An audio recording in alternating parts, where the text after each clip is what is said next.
وفعل ينظرون مشتق من النظرة وهو الترقب. Ils n'attendent donc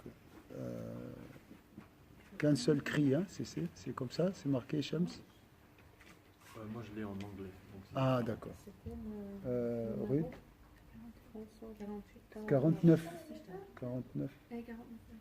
Ruth, tu peux lire juste Oui. Quoi attend-il que cri vienne nécessite en plein esprit? Voilà. Le mot ينظرون c'est attendre. وتقدم في قوله تعالى هل ينظرون إلا أن تأتيهم الملائكة في سورة الأعراف. Le cheikh il a expliqué ça dans une autre sourate. Donc parce que le mot, les racines, la racine de ce mot, tout ça, ça demande beaucoup de recherche. Tout ça. والصيحة الصوت الشديد الخارج من حلق الإنسان لزجر أو استغاثة. Donc juste pour vous dire, hein, un mot, il y a une explication linguistique, il y a une explication grammaticale, une explication métaphorique. Tout ça, c'est une science. Après, il y a la réalité du mot.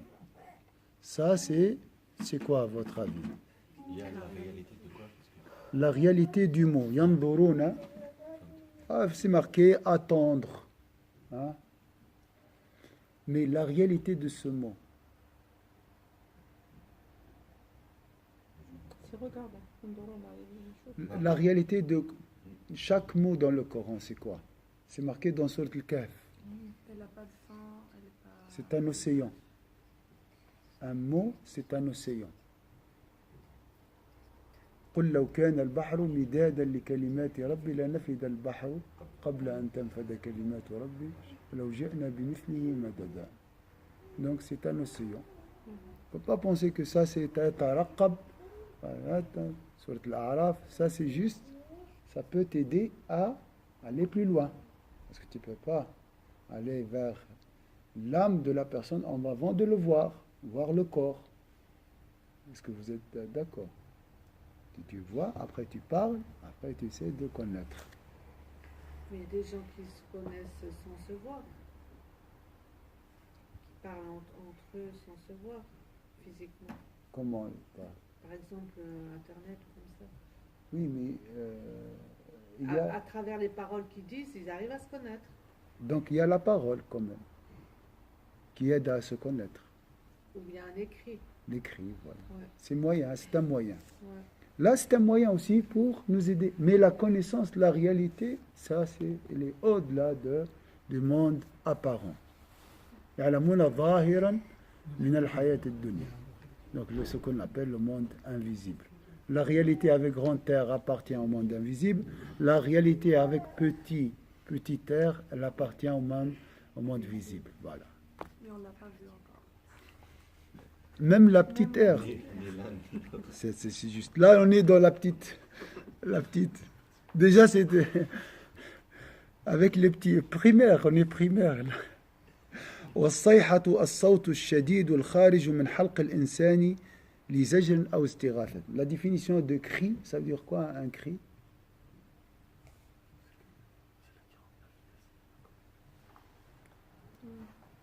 La définition. Hein? Dégager une haute voix. C'est le son qui sort de la gorge. Oui. Pourquoi je dois crier? Pour signaler quelque chose, pour attirer l'attention, pour empêcher quelqu'un de faire quelque chose. Les ajrin. Aussi, je crie pour demander le secours. Au secours. Hein? Je dois lever la voix pour être entendu. Vous voyez la définition, ça nous aide à imaginer aussi le mot. وأطلقت الصيحة في مواضع في القرآن على صوت الصاعقة. Souvent, quand quand on parle d'un cri, hein, on dit un cri, c'est le son, c'est lié au tonnerre dans le Coran. حتى مخارج الحروف نوعا ما قاسي الصيحة الصيحة الصا الصاخة الصاخة يعني نفس oui. الصاعقة aussi الصاعقة الصواعق صعيبة برشا. c'est toujours fort. فالصيحة هنا تحتمل المجاز أي ما ينتظرون إلا صعقة أو نفخة عظيمة. الصيحة donc ici c'est pas le cri, quelqu'un qui, mais c'est plutôt, c'est métaphorique dans le sens, ils attendent peut-être un tonnerre qui va les faire disparaître, hein. Ou un nafra aussi, le souffle énorme. والمراد والنفخة الأولى التي ينقضي بها نظام الحياة في هذا العالم. C'est quoi le souffle? Ici dans le sens, la fin du monde. Parce qu'il y aura plusieurs souffles, plusieurs cris. C'est aussi le cri de l'ange de la trompe. Il va souffler dans les corps. Et ça sera la première disparition. Deuxième, c'est la résurrection. Ou bien, il y a deux, je crois, sur cette terre. La première, c'est pour mettre fin à la vie humaine. La deuxième, pour faire disparaître l'univers, je crois. Ils attendent quoi? Un tonnerre, premier souffle, deuxième souffle. Vous voyez, un peu différent, ça fait peur. C'est vrai ou pas? Ils attendent un cri. L'orage, ça fait peur, imagine. Imagine. Même des fois, hier dans la fête, quand ils ont crié l'imam, j'avais peur. Mon cœur il a failli s'arrêter. J'ai dit, qu'est-ce qu'il a fait? Il y en a qui ont filmé hier quand il y a eu la tsunami en Indonésie. Ouais. Et là, vraiment, on voyait les chiens qui étaient en train de dire le tchada, ils faisaient des doigts. C'était vraiment parce que, non, voilà, ils filmaient en direct. Et puis on reçoit ça. Et maintenant, si j'essaie de mettre ça en pratique, ça sert à quoi? J'ai entendu, j'ai compris que le cri, c'est horrible, tout ça. Simple, hein? La mise en pratique de la vie. C'est d'accomplir des bons actes et puis d'être toujours essayer d'être proche de la mort. Corriger. Parce qu'à tout moment, je peux Mourir d'un coup. mourir, oui. Autre chose, هذا الترهيب. je dois avoir peur, hein? Je dois être vigilant, oui. Subhanallah, chef, si juste on va à l'hôpital, ils nous disent peut-être il faut faire une épreuve, comme ça que tu t'attends pas, déjà tu te mets droit un peu. Tu commences déjà à faire le décap. Dans ce moment, tu te dis peut-être qu'est-ce qu'il va me dire, qu'est-ce qui se passe, subhanallah. Oh, quelqu'un de ta famille, il va faire une opération. Là, subhanallah, on se met droit déjà un petit peu. Mais là, ça nous fait rien. Bizarre, hein? C'est la parole, c'est la certitude ici. Alors, il ne faut pas crier aussi sur nos enfants. Ça fait peur, hein? Tu ne peux pas éduquer par les cris en haussant la voix. Ça, c'est très fort, hein?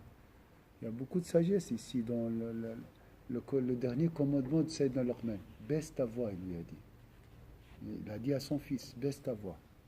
Ça nécessite beaucoup de méditation. C'est pas négligeable. Luqman, le sage, recommande à son fils de baisser la voix. Mais ça, c'est primaire, ça, c'est connu. C'est plus que la question de la politesse, je crois. Alors ça veut dire qu'Allah, il a donné un beau cadeau à ceux qui sont muets. Mais ils peuvent crier. Non, dans leur monde, ils peuvent crier. Oui, ils ont leur manière de crier. Parce que c'est ça exactement. C'est pas question de. C'est plus que la question de politesse. Surtout les Arabes, on a cette culture de cri. Le cri. Quand on veut dire quelque chose d'important, on crie. Oui. Si tu veux mettre à quelqu'un dans la Dis-moi. voie, on crie. J'ai fait un marché avec sa copine ici à l'extérieur. Elle a dit, ah, ça c'est mon père qui est en train de crier. C'était le sermon de vendredi. Impossible. Je dois crier. فيكون أسلوب الكلام خارجا عن أسلوب الحكيم إعراضا عن جوابهم لأنهم لم يقصدوا حقيقة الاستفهام فأجيب alors je reviens والأخرى تنشأ عن النشأة الثانية وهي الحياة الأبدية. Donc le premier cri c'est juste pour mettre fin à cette existence. La deuxième, le contraire, elle va donner la vie, redonner la vie. C'est la résurrection. Résurrection.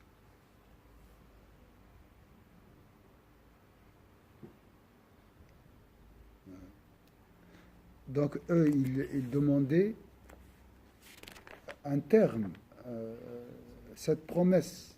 ويقولون متى هذا الوعد وإن كنتم صادقين. Donc la réponse, attendez le châtiment, attendez. Alors, parce qu'ils ont posé cette question pas par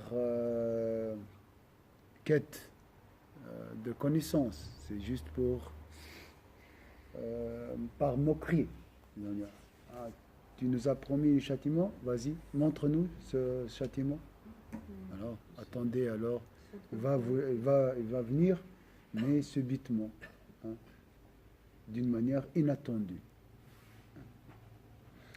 ومعنى تأخذهم, ça veut dire quoi? صيحة واحدة تأخذهم. أخذ. C'est comment il s'est traduit? تأخذهم. Saisir. Saisir. Ça veut dire quoi saisir en français? Saisir, ça veut pas dire suivre. Prendre. Ça veut dire quoi saisir ici? Il va les prendre. La mort. Tuhlikahum. C'est la perdition, c'est la fin. Après ce cri. C'est ça, saisir. Ils ne seront pas pris, portés. Ils ne seront pas portés, mais ça sera la fin pour eux. تأخذهم بمعنى تهلكهم فجأة et subitement aussi, soudainement. شبه حلول صيحة العقاب بحلول المغيرين على الحي لأخذ أنعامه وسبي نسائه. تأخذهم, c'est comme dans les guerres, les attaques. Hein? Les attaques souvent, c'est le matin, lorsque les gens sont endormis, et là, ils sont saisis. Hein? C'est presque ça l'image, hein? L'image d'une armée qui attaque. Voilà. Comme l'aigle qui Voilà, comme l'aigle qui attaque. Vous voyez l'image de ta'khudahum? Ça c'est. فأطلق على ذلك الحلول فعل تأخذهم كقوله تعالى فعصوا رسول الله فأخذتهم أخذة رابية. Qu'est-ce que vous sentez? Qu'est-ce que vous ressentez plutôt quand vous entendez tout ça? Nous sommes concernés ou pas concernés? Hein?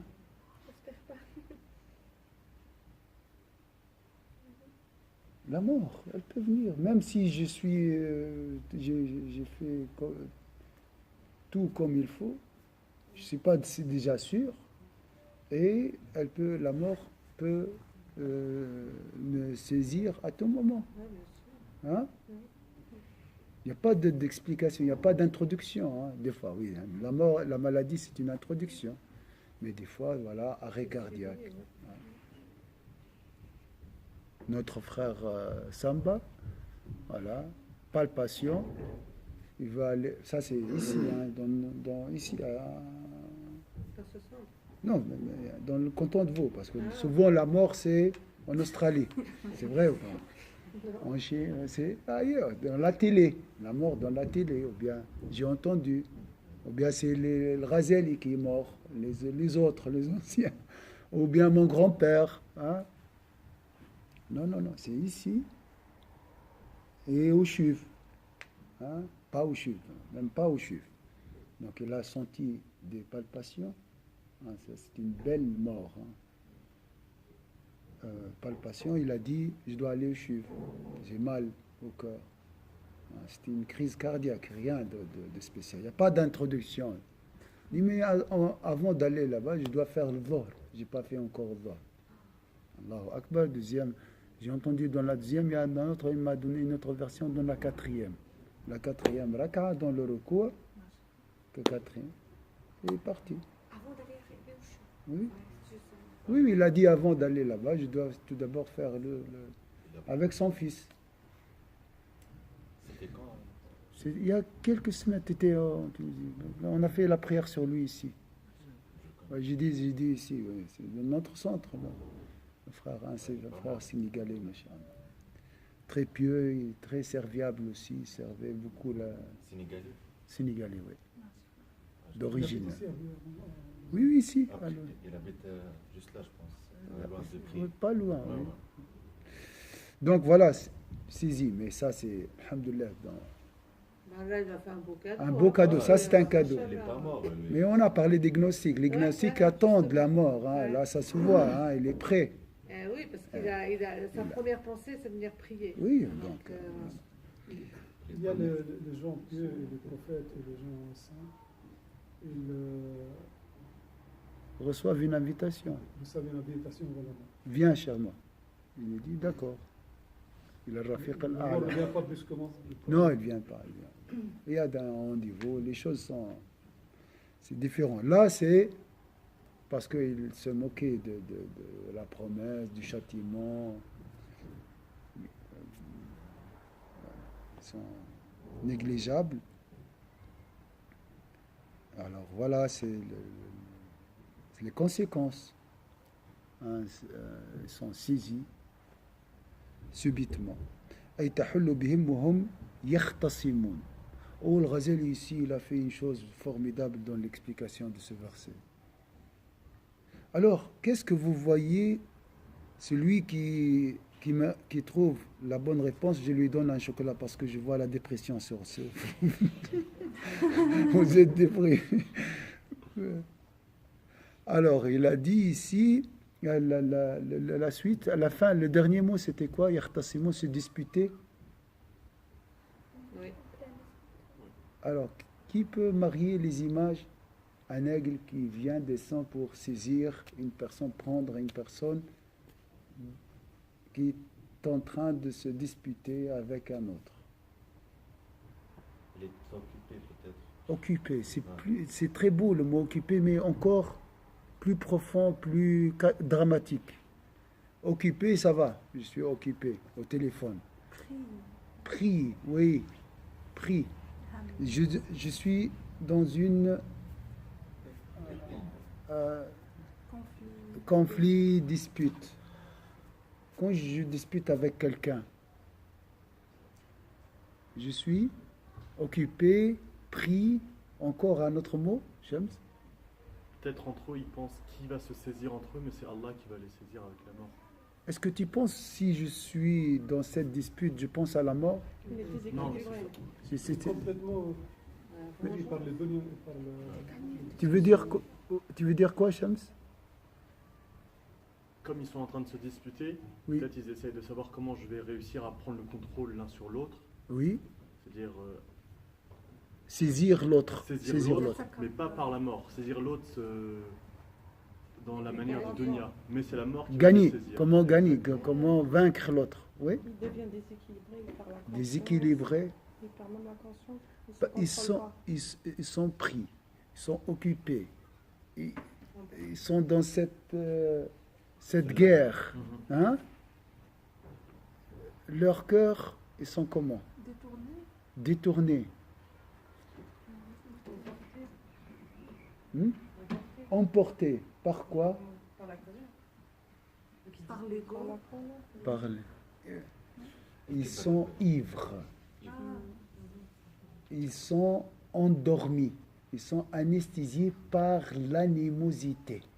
C'est quoi là? يعني عندهم سكرة الكره والحقد. Donc là, El Ghazali il a utilisé ça dans le contexte des maladies du cœur, comme la haine, comme l'envie, l'orgueil, hein, l'agressivité. Ça, c'est une forme de sommeil. Le cœur habité, rempli par l'animosité, est ivre. Tu lui dis, mais c'est une personne, ouais, il a ses défauts. Il a que les défauts. J'entends rien. Je ne peux pas changer ma vie. Il est comme ça. Ça, c'est mon ennemi déclaré. C'est le mal absolu. Vous voyez, ça, c'est une forme de sommeil, d'ivresse. Hein? Voilà, sukr. Et donc, il ne peut pas être vigilant. Il ne peut pas être prêt à partir à Dieu. Comme les désirs. Hein. L'animosité, les désirs, c'est le même effet, cette ivresse. Mais ça, c'est l'ivresse par plaisir. Et là, c'est l'ivresse par animosité, agression. Vous voyez le visage de celui qui rigole comme ça par ivresse et celui qui fait un grimace d'animosité, d'agression. C'est la même. Hein. Il ne réfléchit pas. Les deux ne réfléchissent pas. Est-ce que vous êtes d'accord? Donc dans ce moment-là, alors imagine, c'est pour ça avant de dormir, il faut pardonner. Attention, il faut être vigilant, il faut faire attention. C'est lui qui a dit ça. Donc attention, dans cette situation, imagine, Allah prend ton cœur. Il prend, ton cœur est saisi, et il trouve quoi dans ce cœur? La haine.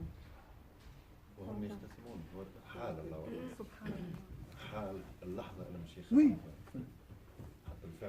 Ah, il m'a dit tout ça, je vais lui faire demain. C'est pour ça, avant de dormir, il faut vider son cœur, pardonner tout le monde, alléger son cœur et vider son cœur de toute haine, de toute, comment on dit, la haine, qu'est-ce qu'on peut dire aussi? La rancune. Toutes ces maladies, l'orgueil. Mais c'est très difficile, Oui. Écoutez, c'est pas difficile dans le sens, d'un sens. Toi, t'as pris conscience? Là, c'est bien. Essaye un jour, Inch'Allah, la main de Dieu va enlever tout. C'est tout. Il faut haïr la haine. Il faut haïr. La personne qui dit Wallah, cette personne, Allah, il mérite plus. Hein? Ça, il ne peut pas. De quel côté mérite plus? Mérite plus, il est injuste envers moi, il est toujours derrière moi, je le déteste à fond. Là, il n'y a pas une prise de conscience. Je parle de quelqu'un, c'est vrai, hein, il m'a fait du mal, tout ça, il faut le pardonner. C'est pas facile, mais garde cette prise de conscience dans ton cœur. Dis, je vais pardonner. C'est moi le fautif, même si je ne suis pas fautif. Et Allah aide-moi à être sincère, parce que je ne suis pas sincère, je sais. Mais j'accepte pas. Je ne suis pas satisfait de cette rancune qui déchire mon cœur. C'est bien ça. Ça, on te demande juste ça. On va voir ça dans le livre de la jalousie.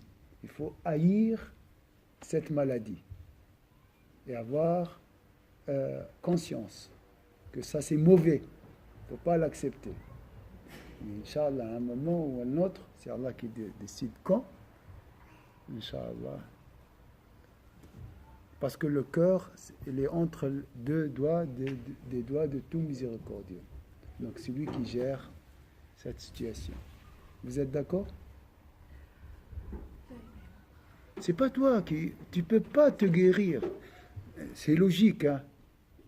Pourquoi il y a des cabinets de médecins? Parce que c'est le médecin qui guéri, grâce à Allah bien sûr. Est-ce que c'est là? Tu ne peux pas te guérir, mais tu dois faire un régime, tu dois venir à jeun le matin, avant l'opération. Tu dois reconnaître que tu es malade aussi. La personne qui n'accepte pas la maladie ne peut pas aller chercher un médecin, d'accord?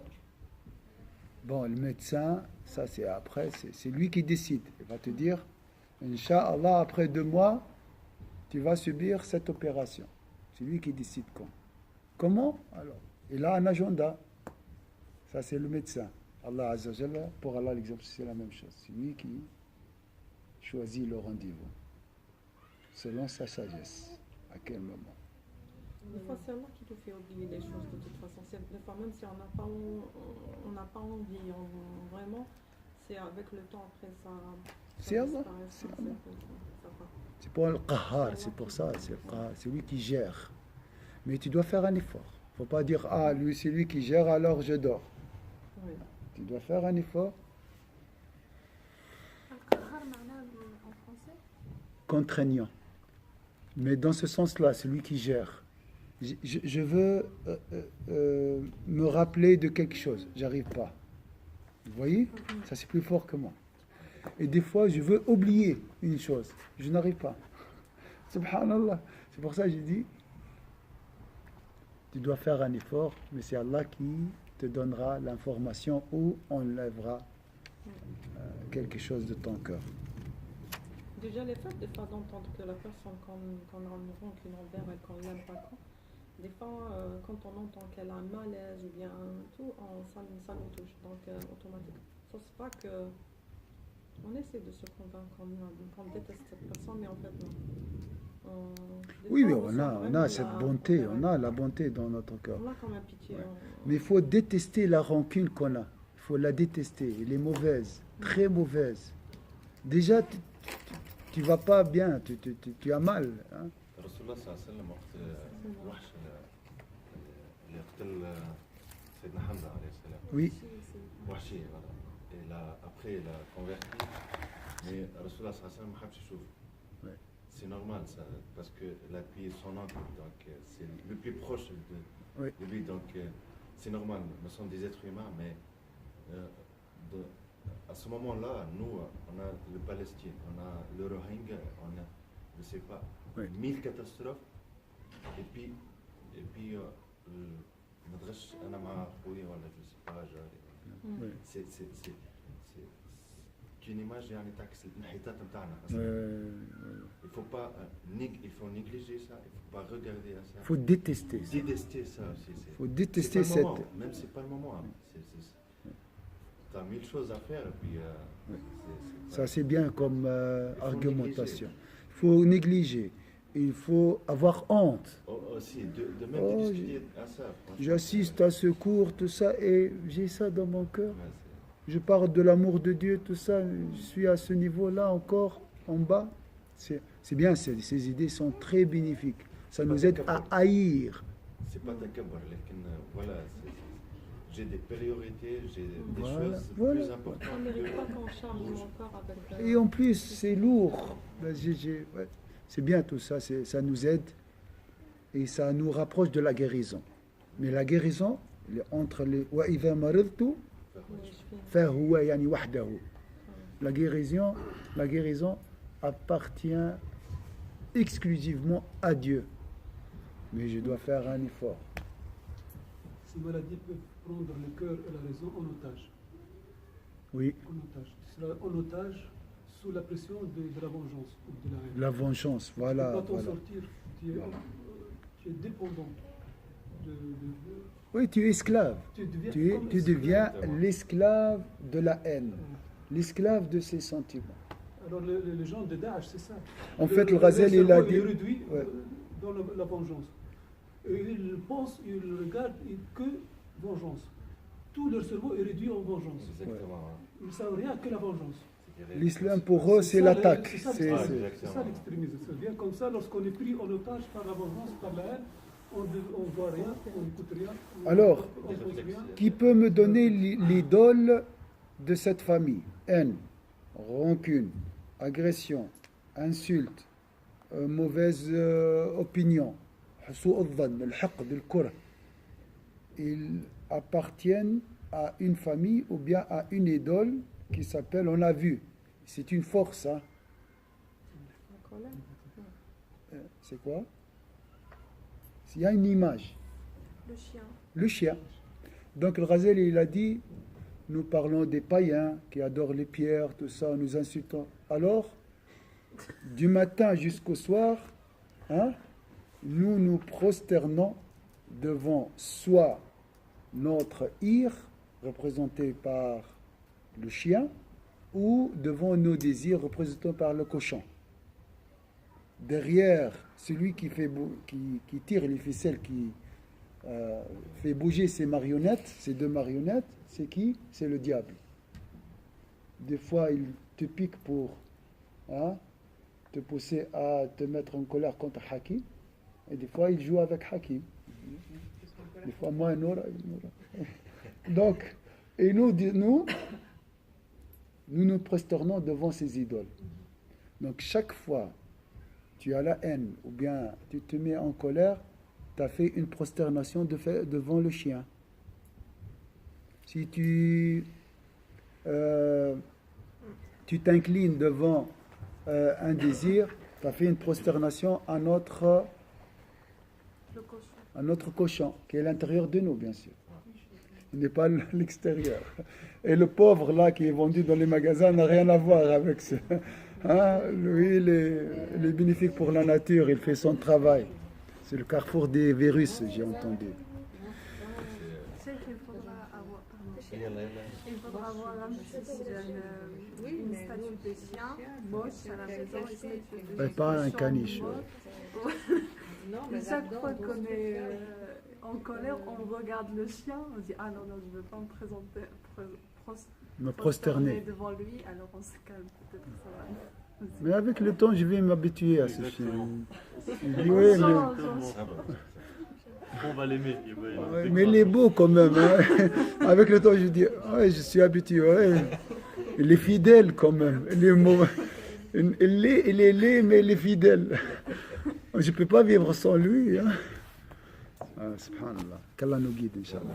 أعوذ بالله من الشيطان الرجيم بسم الله الرحمن الرحيم والعصر إن الإنسان في خسر إلا الذين آمنوا وعملوا الصالحات وتواصوا بالحق وتواصوا بالصبر سبحانك اللهم وبحمدك نشهد أن لا إله إلا أنت نستغفرك ونتوب إليك سبحان ربك رب العزة عما يصفون وسلام على المرسلين الحمد لله رب العالمين.